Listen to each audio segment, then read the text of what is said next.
जय हिंद।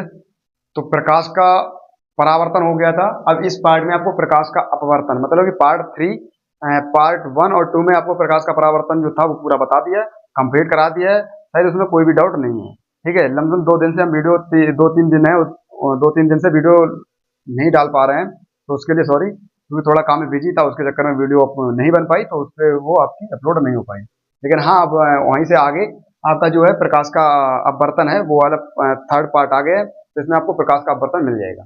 ठीक है, चलिए समझते हैं प्रकाश का अपवर्तन कैसा होता है, कैसे किस तरीके से इसको समझते हैं। ठीक है, मैंने पहले बोल दिया था प्रकाश के अपवर्तन और परावर्तन में आपको किसी प्रकार की कोई दिक्कत नहीं होने वाली है, क्योंकि आपको इस तरीके से आपको पूरा का पूरा प्रॉपर तरीके से प्रकाश का परावर्तन तथा अपवर्तन अच्छी तरीके से समझा दिया जाएगा। ठीक है, चलिए आगे बढ़ते हैं, टाइम वेस्ट ना करते हुए आगे बढ़ते हैं। देखिए प्रकाश का अपवर्तन क्या है, कि सबसे पहले हेडिंग जो है कि प्रकाश के अपवर्तन के कुछ नियम हमारे होते हैं। सबसे पहले तो ये समझिए प्रकाश का अपवर्तन किसे कहते हैं, प्रकाश के अपवर्तन, क्योंकि हेडिंग जो मेन हेडिंग हमारी होती है वो यही होती है कि प्रकाश का अपवर्तन किसे कहते हैं। लोग सबसे बड़ा कंफ्यूजन इसी में हो जाते हैं कि प्रकाश का अपवर्तन है तो है क्या। ठीक है, तो आप लोग टेंशन ना लो, उसमें अब मैं आपको बताने वाला हूँ प्रकाश का अपवर्तन क्या है। देखिए प्रकाश का जो अपवर्तन, जिस तरीके से मैंने प्रकाश का परावर्तन समझाया था, प्रकाश के परावर्तन क्या बताया था, जब कोई प्रकाश की किरण किसी समतल दर्पण पर टकराकर उसी माध्यम वापस लौट जाने की क्रिया क्या बोलते थे, प्रकाश का परावर्तन बोलते थे। लेकिन अपवर्तन में क्या कहेंगे हम, अपवर्तन में सिंपल तरीके से बोलेंगे, क्या करेंगे कि यहाँ पर मान लो कि एक ये हमारा क्या है, दर्पण है, ये हमारा एक दर्पण है।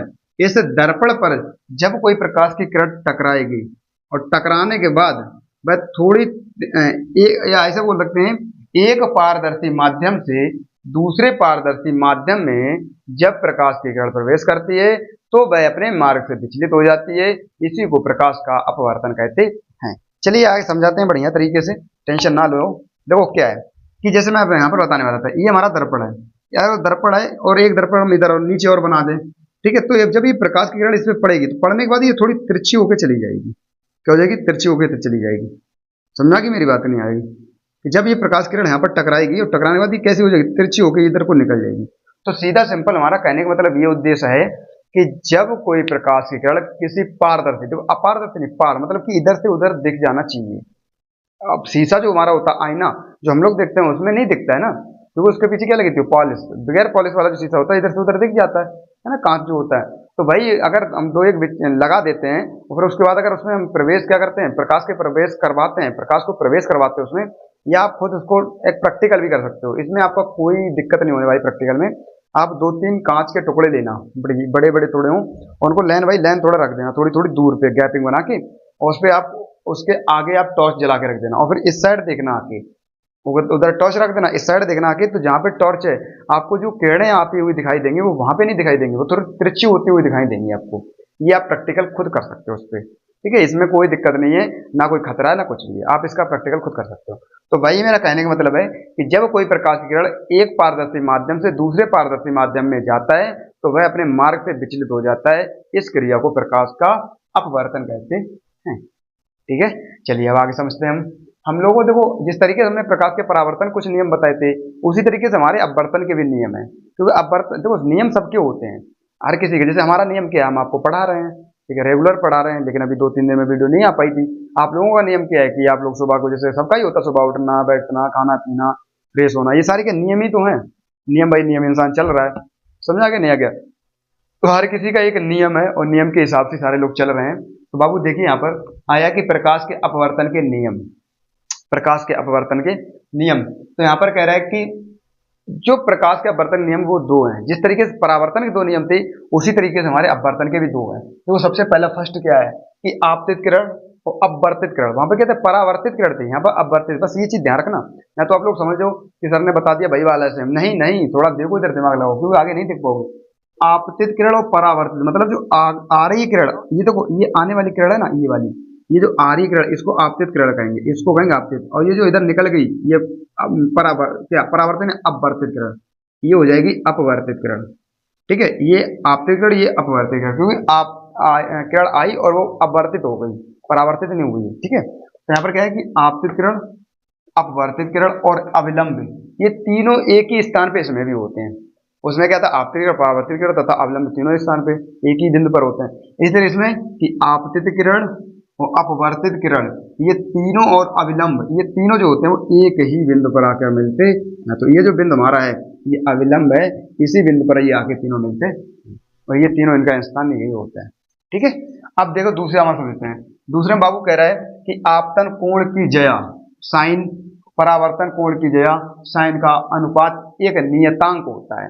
मतलब बाबू कहने का मतलब ये है कि जो हमारा आपतन कोण होगा, ये आपतन कोण मतलब जो यहाँ पर ये जो कोण बनेगा, ये वाला, ये बनाओ या ये बनाओ, देखो ये बन रहा सीधा, ठीक है, ये वाला कोण और ये वाला कोण, ये जो कोण हो गए ना, तो यही ये कौन सा हो गया, ये आपतन कोण हो गया, ये वाला ये आपतन कोण हो गया और ये अपवर्तन कोण, इधर अपवर्तन हो गया ना, तो ये हो गया अपवर्तन कोण।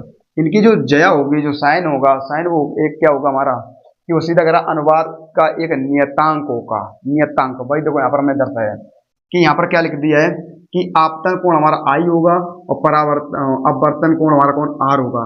तो आपतन कोण जो आता हुआ कोण होगा उसको आई बोलेंगे और जो परावर्तित या अपवर्तित होती है उसको क्या बोलते थे, आर से दर्शाते। तो sine I upon sine R बराबर नियतांक, मतलब ये दोनों इक्वल हो जाएंगे। कैसे हो जाएंगे, इक्वल। इक्वल मतलब समझो नहीं समझो, देखो नियतांक हमने लिखा है, आप सबके मन में डाउट एक रह रहा होगा कि सर नियतांक आप यहाँ पर बोल रहे हो कि अनुपात का नियतांक होता है, नियतांक होता क्या है। ठीक है, मैं वो भी चीज आपको समझाता हूँ।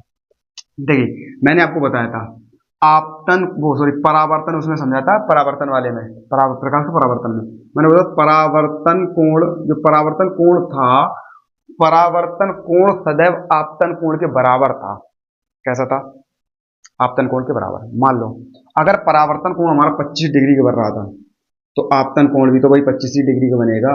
अब ये हम अनुपात में कर देते तो 25 अपॉन 25, 25 25 कटेगा कितना आ गया, 1 ही तो आ गया, ये नियतांक हो गया, मतलब 1 0। मेरी बात समझ, 25 25 कटे, 25 का 25 25 जीरो आ गया। तो यही तो नियतांक है, समझा क्या नहीं आ गया, क्योंकि ये दोनों कैसे हैं। अब यहाँ पर जितना ये चुप रहा है तो इधर से इधर आया, यहाँ पर इसका कोण बन जाएगा।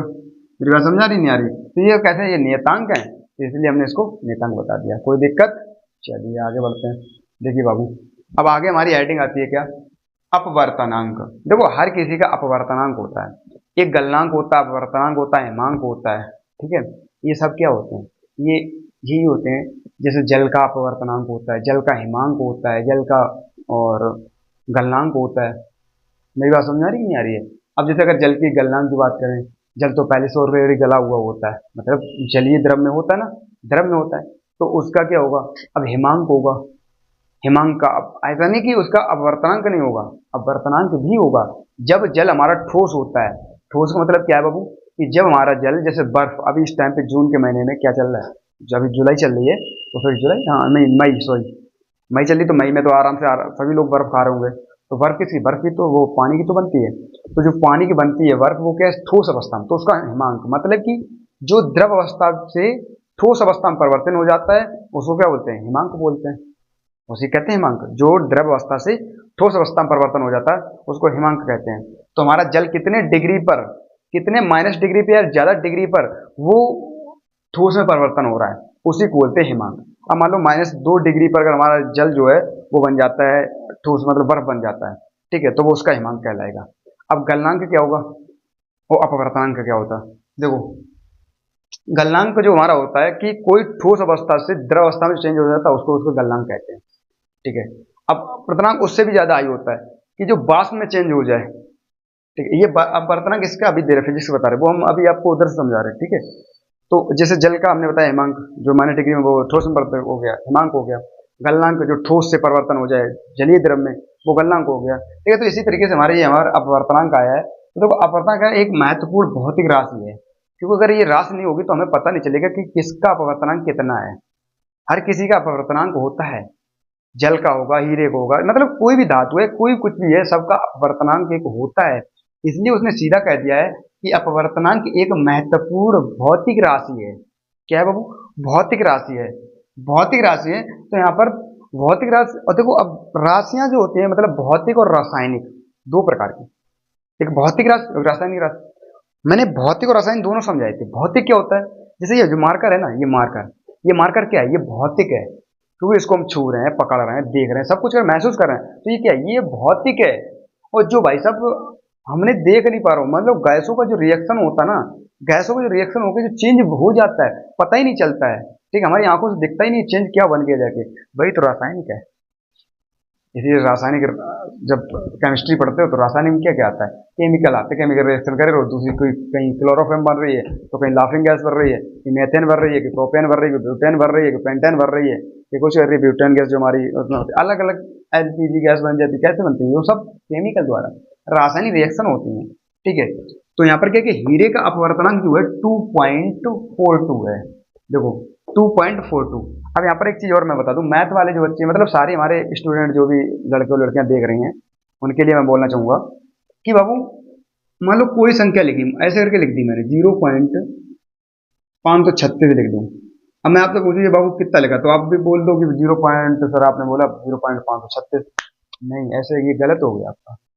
जब कभी भी हमारे पॉइंट के बाद वाली जो संख्या गिनते हैं तो एक ही करके गिनते हैं। हिंदी में गिनो तो 0.536, इंग्लिश में 0.536, ऐसा नहीं बोल सकते 536, ऐसा नहीं कह सकते हम इसको, ठीक है, गलत हो जाएगा। तो इन चीज़ों का ध्यान रखना आप लोग। तो इसलिए यहाँ पर जो अपवर्तनांक है इसका वो 2.42 है। अब कह रहा है हीरे में प्रकाश की चाल जो होती है वो निर्वात में प्रकाश की चाल की 1/2.42 की गुना होती है। इतनी ये मतलब निर्वात जो हीरे की चाल होती है, तो जो निर्वात में प्रकाश की चाल उसके इतना गुना अधिक होती है। ये बात समझ में आ गई या नहीं आ गई? तो आपने मेरा थंबनेल पे देखा भी होगा, मैंने हीरे का वो आपका जो किरणें दिखाई दे रही हैं वो हीरे से टकराती हुई आ रही हैं, वो प्रकाश की किरण उसमें दिखाई दे रही है। ठीक है, मैंने इसीलिए थंबनेल पे पहले से लगा रखा है, और थंबनेल देख के आप तुरंत आप पहचान ही सकते हो। ये बात समझ आ रही कि नहीं आ रही है? ठीक है, तो ये आपका था इतना। अब आगे बाबू चलते हैं हम लोग। यहाँ पर आया है कि पारदर्शी में प्रकाश की निर्वात में जो सबसे अधिक जो होगी, यहाँ पर क्या होगा कि 3 × 10⁸ मीटर प्रति सेकेंड इनवर्स में होगी। कि मतलब कि जो पारदर्शी होगा या निर्वात में होगा, ठीक है, पारदर्शी देखो क्या होता है, जैसे हमारा हमने कांच बताया, कांच हमारा पारदर्शी, एक पारदर्शी होता है एक अपारदर्शी होता है। जिसमें प्रकाश इधर से उधर निकल जाए वो पारदर्शी, जो प्रकाश इधर से उधर ना निकले वो पारदर्शी है।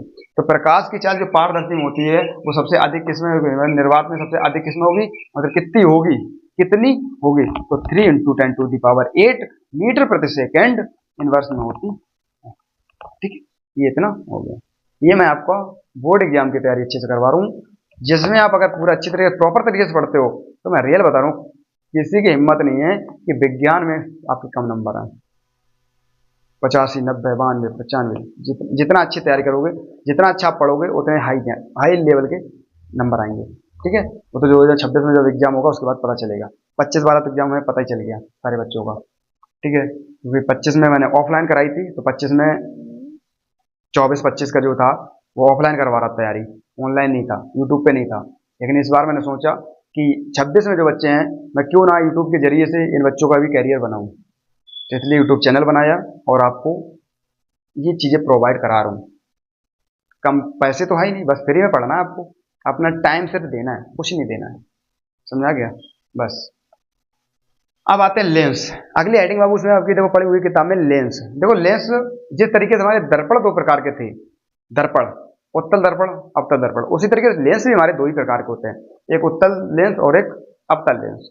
जैसे आपने देखा होगा कि जो गांव में देहात में तो जो भी है जो चश्मा लगाते हैं, तो चश्मा में कभी कभी देखा होगा आपको, तो उसमें लेंस लगे होते हैं। कहते हैं कौन से लेंस, मतलब कि नंबर पूछ लेते हैं, क्या नंबर का लेंस लगा है, ये कौन सा लेंस लगा, अवतल लगा उत्तल लगा, ये पूछ लेते होगा, उत्तल लगा हुआ है या अवतल उत्तल लगा हुआ है।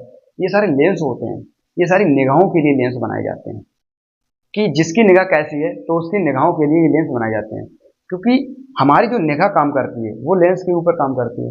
अगर हमारी निगाह बिल्कुल प्रॉपर अच्छी है तो इसका मतलब हमारी जो लेंस हैं बढ़िया तरीके से कार्य कर रहे हैं, क्योंकि इसमें बहुत सारी चीज़ें हैं, कॉर्निया हो गई, द्रव पटल हो गया, रक्त पटल हो गया, ठीक है, आयरिस हो गई, और द्रव काश्याप हो गई, मांसपेशियाँ, ये सारी हमारी आँख में ही है।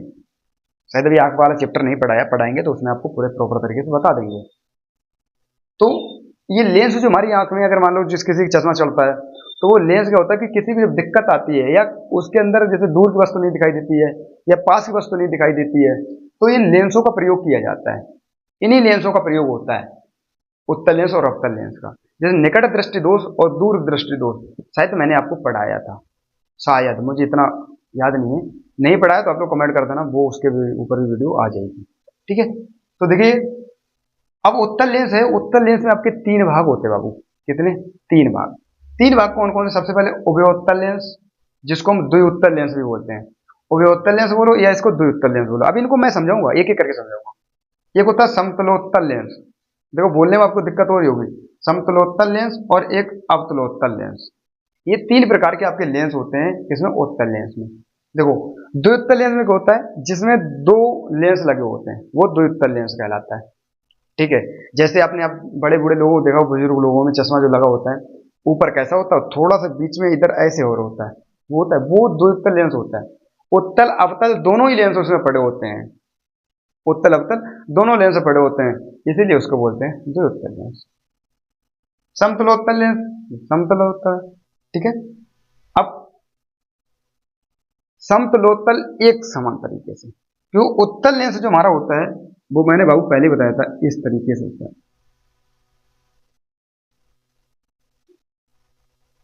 अब इसी में आपका बनेगा द्विउत्तल लेंस और इसी में बनेगा आपका समतलोत्तल लेंस। बीच में से फाड़ दिया जाए, इस भाग को सिर्फ आगे इस भाग को देखा जाए तो ये हो गया आपका समतलोत्तल लेंस। ठीक है, इस तरीके से ये लेंस हमारे बनते हैं। तो आपको सिर्फ याद कितना रखना है, याद आपको इतना रखना है कि उत्तल लेंस कितने प्रकार का होता है, तो उत्तल लेंस तीन प्रकार का होता है, द्विउत्तल लेंस या उभयोत्तल लेंस और समतलोत्तल लेंस और अवतलोत्तल लेंस। अगला बाबू आता है हमारा अवतल लेंस। अवतल लेंस भी बाबू हमारा तीन ही प्रकार का होता है। अवतल लेंस भी हमारा तीन ही प्रकार का होता है, जिसमें एक उभयोत्तल लेंस जिसको हम द्विअवतल लेंस बोलते हैं, इसमें द्विउत्तल लेंस, क्योंकि उत्तल था इसलिए उसको द्विउत्तल लेंस, ये अवतल है इसलिए इसको द्विअवतल लेंस बोलेंगे। ठीक है, समतलावतल लेंस, देखो यहां पर क्या था, उत्तल था तो इसलिए समतलोत्तल, समतोत्तल, समतोत्तल। इसमें अवतल है तो इसमें समत अवतल, समत अवतल। अवतल वाले में समतवतल लगाना है, उत्तल वाले में समतोत्तल लगाना है। ठीक है, सम आगे लगा के उत्तल बोल देना। उत्तलावतल, इसमें देखो समतलावतल था, अवतलावतल सॉरी, इसमें अवतलावतल, मतलब कि ये जो तीसरा भाग है, ये तीसरा जो भाग है वो इसका नाम दे रहा है, इसका नाम, और इसका नाम जो है, जो इसका जो तीसरा है वो इसका नाम दे रहा है उत्तल लेंस का। तो उत्तलावतल, और इसमें तीसरा कौन सा होगा, अवतलावतल लेंस। ठीक है, ये आपके इतना प्रकाश का अपवर्तन में था, यहीं तक था। अब प्रकाश के अपवर्तन में कुछ सवाल हैं, वो इस वीडियो में नहीं, नेक्स्ट वीडियो में बताएंगे। बस आपका प्रकाश का अपवर्तन और परावर्तन, आवर्तन जो भी था सारी चीजें मैंने समाप्त कर दी।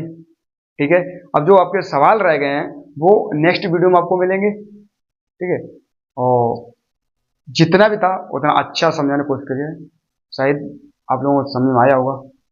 तो आई होप ये वीडियो आपको पसंद आई होगी, पसंद आई हो तो आप लाइक कर देना और चैनल को सब्सक्राइब कर लेना। ठीक है, क्योंकि चैनल को सब्सक्राइब कर लोगे तो इसी प्रकार की आपको बेहतरीन से बेहतरीन वीडियो सबसे पहले नोटिफिकेशन आपके पास पहुंचेगा। जैसे मैं यहाँ से अपलोड करूंगा वैसे ही आपके पास नोटिफिकेशन पहुंच जाएगा और तुरंत ही आप उसको पढ़ सकते हो।